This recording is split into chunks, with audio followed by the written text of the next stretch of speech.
He was only 17 when he was betrayed, wearing his flashy robe, dreaming of greatness, until his own brothers jumped him, ripped it off, and threw him in a pit like yesterday's trash. Their plan? Let him rot. His crime? Dreaming too big. Joseph lived with his father Jacob in the land of Canaan and helped tend flocks with his brothers, sons of Jacob's other wives. But Joseph often brought back a bad report about them.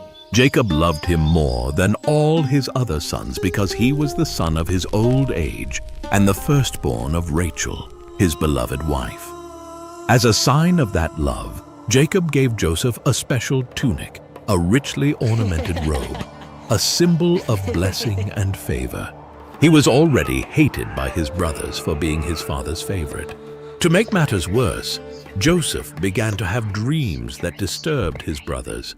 "Listen to this dream I had," Joseph said eagerly. "We were binding sheaves of grain in the field when suddenly my sheaf stood upright, and your sheaves gathered around mine and bowed down to it." His brothers glared at him. "Do you intend to reign over us? Will you actually rule us?"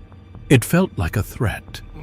That moment planted something dark in their hearts, jealousy, that grew into rage. But Joseph dreamed again. This time, the sun and moon and 11 stars were bowing down to me.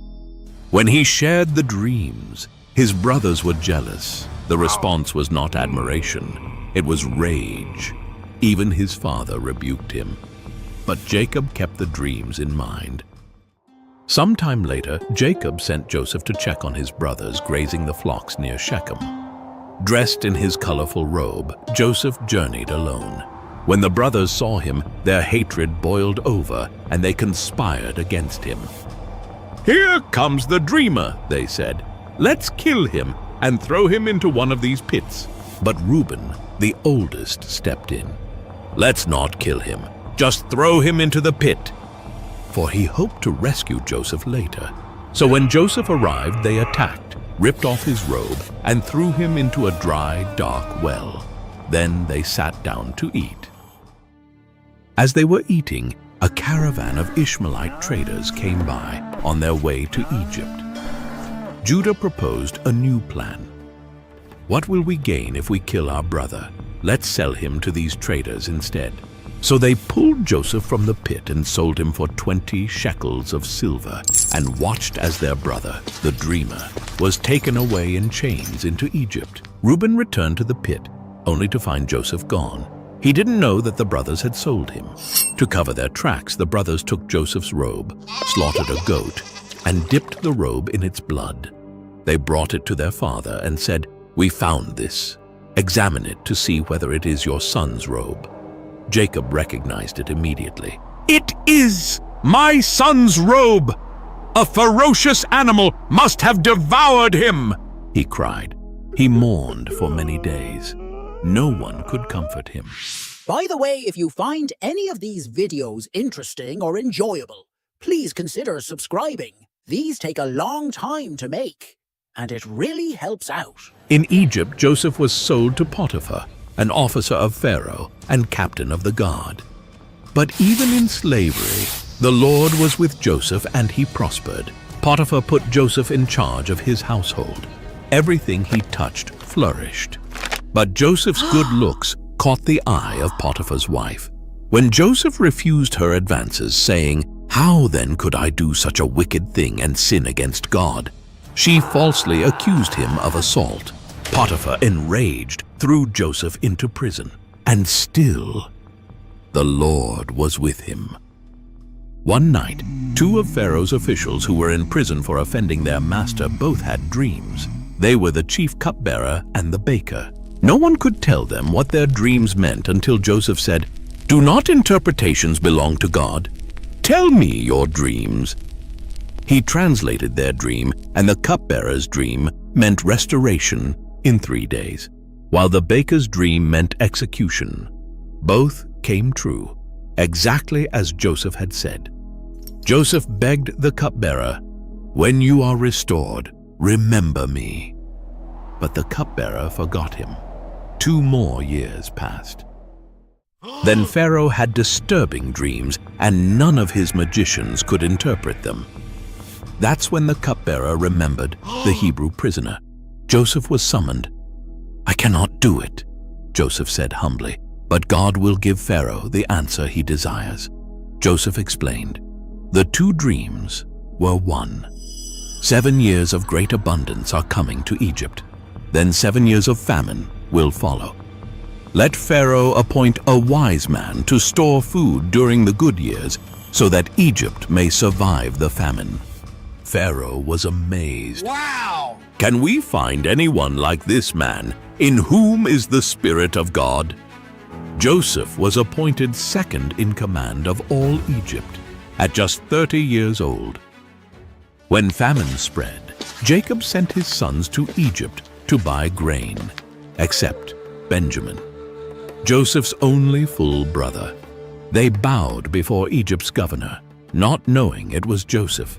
He recognized them immediately, but he spoke through an interpreter and tested their hearts. So first he accused them. "You're spies! You've come to uncover the weakness of Egypt!" They stumbled over their words, swearing they were honest men. 10 sons of one man, once 12. One was gone, they said, and the youngest was left behind. Joseph's eyes narrowed. That youngest one was Benjamin, his only full brother. So he pushed the test further. "Bring your youngest brother. Prove your story." He bound Simeon in front of them and sent the rest home with grain in their sacks, and silver secretly returned. Later, when they came back, Benjamin included, Joseph hosted them for a feast. But the test wasn't over. He framed them. He slipped his silver cup into Benjamin's sack, and as they were leaving, his steward chased them down and accused them of theft. Back in the palace, this was the moment Joseph had waited for. Would they abandon Benjamin like they had abandoned him, or had time and guilt changed their hearts? And then Judah stepped forward. "Take me instead," he pleaded. "Let the boy go home. If he doesn't return, our father will die of heartbreak." It was no longer the voice of jealousy. It was the voice of repentance. At Judah's words, Joseph's heart broke open. He commanded everyone to leave the room. The Egyptian officials were stunned, but they obeyed. Only his brothers remained, confused, nervous, silent. And then Joseph said the words they never expected to hear. "I am Joseph, your brother, whom you sold into Egypt. Is my father still alive?" Silence. Their faces went pale. They couldn't breathe, couldn't move. This powerful ruler was the brother they betrayed, and he was weeping. "Come close," he said. "Don't be afraid. You meant it for evil, but God meant it for good. But do not be distressed. God sent me ahead of you to preserve life." He forgave them and wept with them. The dreams had come true. The dream was never about ruling over his brothers. It was about saving them. Word reached Pharaoh's palace that Joseph's brothers had come. Pharaoh was pleased. He told Joseph, "Send for your father. Bring your whole family. The best of Egypt will be theirs." Joseph sent his brothers back to Canaan with wagons, silver, and gifts. But most importantly, he sent a message. "Tell my father, Joseph is alive, and he rules all of Egypt." Jacob and his family, 70 people in all, left Canaan and moved to Egypt. He was reunited with his son. Before his death, he blessed Joseph and his brothers. After Jacob died, the brothers again feared Joseph's revenge. But Joseph said, "Don't be afraid. Am I in the place of God? You meant evil against me, but God meant it for good, to save many lives as he has done this day." Joseph lived to see his children's children.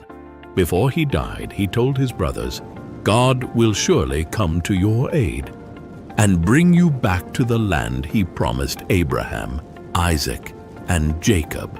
He made them swear, "When God comes, take my bones with you." And then Joseph died in peace, with faith in the promise. Though Joseph died in Egypt, his bones were placed in a coffin, not a tomb, a reminder that the story wasn't over. Centuries later, when Moses led Israel out of Egypt, they carried Joseph's bones with them, through the Red Sea, through the wilderness, through every trial and battle, until the day they laid him to rest at Shechem, in the very land Joseph spoke of. If you haven't subscribed yet, please don't forget to do so. It really helps us continue providing you with amazing videos like this.